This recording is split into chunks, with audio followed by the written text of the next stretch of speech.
नमस्कार। प्रादेशिक समाचार के साथ मैं पूनम किरकेट्टा। पहले मुख्य समाचार।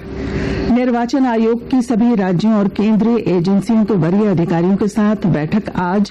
कानून और व्यवस्था को लेकर चल रही तैयारियों की होगी समीक्षा। राज्य में आदर्श आचार संहिता लागू होने के बाद से अब तक लगभग 78 लाख रुपए हो चुके हैं बरामद।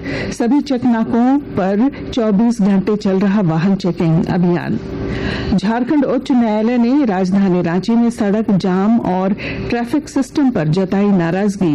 ट्रैफिक एसपी आज अदालत में सशरीर उपस्थित होकर देंगे जवाब। और राज्य में सभी सरकारी विद्यालय एक दूसरे से किए जाएंगे टैग। विद्यार्थियों का 100% नामांकन और ड्रॉप आउट रोकने के लिए हो रही पहल।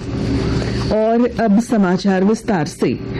निर्वाचन आयोग लोकसभा चुनाव को लेकर आज सभी राज्यों और केंद्र शासित प्रदेशों के वरीय पदाधिकारियों तथा सीमा की रक्षा करने वाले केंद्रीय एजेंसियों के साथ बैठक करेगा।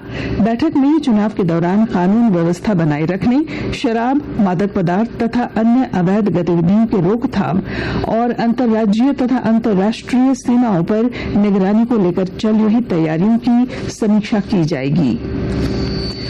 राज्य में आदर्श चुनाव आचार संहिता लागू होने के बाद से अब तक विभिन्न जिलों में वाहन चेकिंग अभियान के दौरान 78 लाख रुपए से ज्यादा बरामद किए जा चुके हैं। पुलिस द्वारा इसकी जांच करने के साथ आयकर विभाग को भी सूचना दी जा चुकी है। इस सिलसिले में जिनके पास से 50,000 रुपए से ज्यादा नकद बरामद हुए हैं, उनसे उसके स्रोत की जानकारी मांगी जा रही है। गौरतलब है कि लोकसभा चुनाव को प्रभावित करने वाले तत्वों को नियंत्रित करने के अंतर्राज्यीय सीमाओं और अंतर जिला स्थित चेकनाका पर 24 घंटे वाहनों की सघन जांच की जा रही है।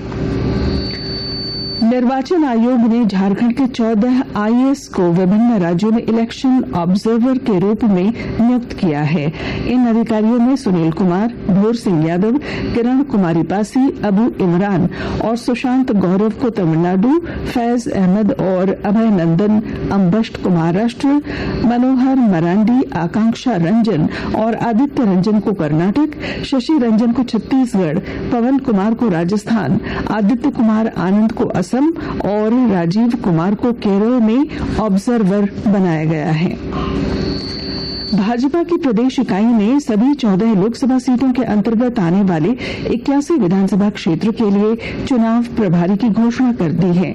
विधानसभा प्रभारी के रूप में सांसद, पूर्व सांसद, विधायक, पूर्व विधायक और पार्टी के वरीय नेता शामिल किए गए हैं। धनबाद जिले के उपायुक्त सह जिला निर्वाचन पदाधिकारी ने लोकसभा चुनाव के प्रचार सामग्रियों के प्रकाशन को लेकर गाइडलाइन जारी की है। और जानकारी के साथ हमारे संवाददाता। लोकसभा चुनाव 2024 को लेकर प्रचार सामग्रियों का प्रकाशन करने वाली प्रिंटिंग प्रेस के लिए जिला निर्वाचन पदाधिकारी माधवी मिश्रा ने गाइडलाइन जारी की है। उन्होंने कहा कि चुनाव आयोग के निर्देशानुसार यदि कोई भी व्यक्ति अथवा प्रिंटिंग प्रेस चुनाव से संबंधित किसी भी तरह के बैनर, पोस्टर, हैंडबिल आदि का प्रकाशन करता है तो प्रकाशित सामग्री में तो प्रिंटर एवं पब्लिशर का नाम एवं पता भी प्रिंटेड होना अनिवार्य है। इसके साथ ही प्रिंटिंग प्रेस को प्रिंटिंग सप्लाई ऑर्डर देने वाले व्यक्ति की पहचान किसी ऐसे 2 व्यक्ति से भी प्रमाणित करानी होगी जिन्हें वह व्यक्तिगत रूप से जानता हो। प्रक्रिया के उल्लंघन पर 6 माह का कारावास, 2,000 रुपए का जुर्माना या फिर दोनों कार्रवाई संबंधित प्रिंटर के विरुद्ध की जाएगी। दीपक, आकाशवाणी समाचार, धनबाद। आकाशवाणी के ताजा तरीन समाचारों के लिए आप हमारी वेबसाइट newsonair.gov.in पर लॉग ऑन कर सकते हैं। ताजा समाचार X handle @AIR news alerts और Facebook page All India Radio news पर भी उपलब्ध है।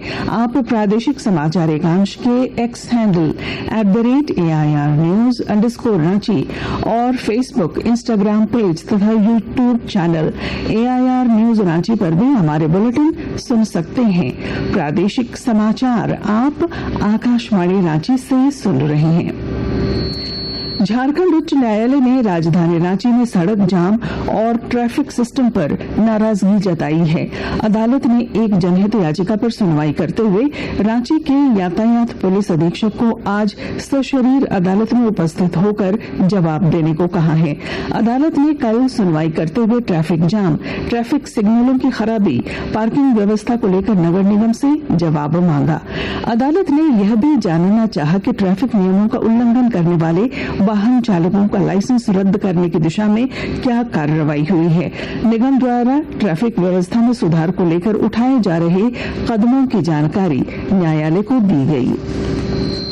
राज्य के सभी सरकारी विद्यालयों को एक दूसरे से टैग किया जाएगा ताकि 100% नामांकन सुनिश्चित करने के साथ बच्चों का ड्रॉप आउट रोका जा सके। इसके तहत आंगनबाड़ी केंद्रों में संचालित प्ले स्कूल से लेकर +2 तक के विद्यालयों को एक दूसरे से टैग करने की प्रक्रिया शुरू कर दी गई है। इसके अलावा ई विद्या वाहिनी के वेब वर्जन में भी टैगिंग की जाएगी। झारखंड शैक्षिक अनुसंधान और प्रशिक्षण परिषद ने सभी जिलों को निर्देश जारी करते हुए कहा है कि कोई भी छात्र छात्रा नामांकन से वंचित नहीं रहे, ये सुनिश्चित करें। राष्ट्रीय शैक्षिक अनुसंधान और प्रशिक्षण परिषद NCERT ने कहा है कि पहली, दूसरी, 7वीं, 8वीं, 10वीं और 12वीं कक्षाओं के लिए 33 लाख पुस्तकें छप चुकी हैं। वहीं तीसरी और छठी कक्षा के लिए नए पाठ्यक्रम की पुस्तकें इस महीने और अगले महीने प्रकाशित कर दी जाएंगी। यह भी कहा गया है कि चौथी, 5वीं, 9वीं और 11वीं कक्षा की किताबें इस महीने बाजार में आ जाएंगी। NTPC द्वारा झारखंड में बिजली और कोयला खनन के क्षेत्र में 50,000 करोड़ रुपए से ज्यादा निवेश किया जा चुका है। NTPC कोयला खनन मुख्यालय के CEO अनिमेश जैन ने बताया कि NTPC माइनिंग लिमिटेड ने वित्त वर्ष 2023-24 में झारखंड, ओडिशा व छत्तीसगढ़ से रिकॉर्ड 34 मिलियन मैट्रिक टन कोयले का उत्पादन किया है। इसमें झारखंड के पकरी बरवाडी कोयला खदान से 16.31 मैट्रिक टन, चट्टी बरियातू खदान से 3.3 मैट्रिक टन और केरेडारी कोयला खदान से 0.24 मिलियन मैट्रिक टन कोयले का उत्पादन हुआ है। राज्य की सभी अदालतों में 11 मई को राष्ट्रीय लोक अदालत का आयोजन होगा। इस सिलसिले में 10 मई तक काउंसिलेशन बैठक होगी। इस दौरान जिला विधिक सेवा प्राधिकार के कार्यालयों में मामलों को निष्पादन के लिए सूचीबद्ध किया जाएगा। जमशेदपुर के मानगो स्थित वाटर ट्रीटमेंट प्लांट के पैनल बोर्ड में आज सुबह आग लगने की वजह से पेयजल आपूर्ति पर व्यापक असर पड़ा। हालांकि आग पर तुरंत काबू पा लिया गया, जिस वजह से जान माल का नुकसान नहीं हुआ। कुछ संक्षिप्त खबरें। CCL ने चतरा जिले के टंडवा में संचालित आम्रपाली और मगध कोल परियोजना के तहत जिला खनिज निधि कोष DNFT ने पिछले एक वर्ष में 117 करोड़ रुपए का योगदान दिया है। राजधानी रांची के डोरंडा थाना क्षेत्र के डिबडीह में आज सवेरे एक दुकान में आग लगने से लाखों रुपए के कपड़े जल गए। फायर ब्रिगेड की टीम के आने के बाद आग पर काबू पाया गया।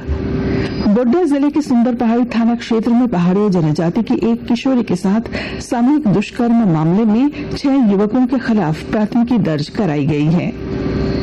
राजधानी रांची में नारकोटिक्स कंट्रोल ब्यूरो NCB के जोनल कार्यालय का कल उद्घाटन हुआ। यह कार्यालय झारखंड स्टेट हाउसिंग बोर्ड कार्यालय परिसर में है। दूरसंचार नियामक प्राधिकरण ट्राई ने राष्ट्रीय प्रसारण नीति 2024 के लिए लोगों से सुझाव आमंत्रित करने के वास्ते परामर्श पत्र जारी किया है। परामर्श पत्र में सार्वजनिक प्रसारण सेवा को बेहतर बनाने, मीडिया और मनोरंजन क्षेत्र के विभिन्न खंडों के मुद्दों, पायरेसी से निपटने और कंटेंट सामग्री की सुरक्षा पर भी विचार प्रस्तुत किए गए हैं। लोग 30 अप्रैल तक इस पर अपने सुझाव भेज सकते हैं। और अब बुलेटिन के आखिर में मुख्य समाचार एक बार फिर।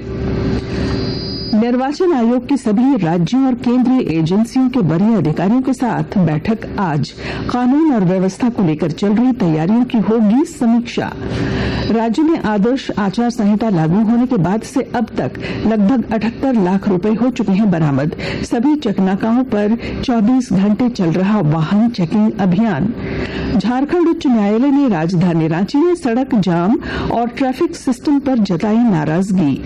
ट्रैफिक एसपी आज अदालत में सशरीर उपस्थित होकर देंगे जवाब। और राज्य में सभी सरकारी विद्यालय एक दूसरे से किए जाएंगे टैग। विद्यार्थियों का 100% नामांकन और ड्रॉप आउट रोकने के लिए हो रही है पहल। और इसके साथ ही आकाशवाणी रांची से प्रादेशिक समाचार का ये बुलेटिन समाप्त हुआ। नमस्कार।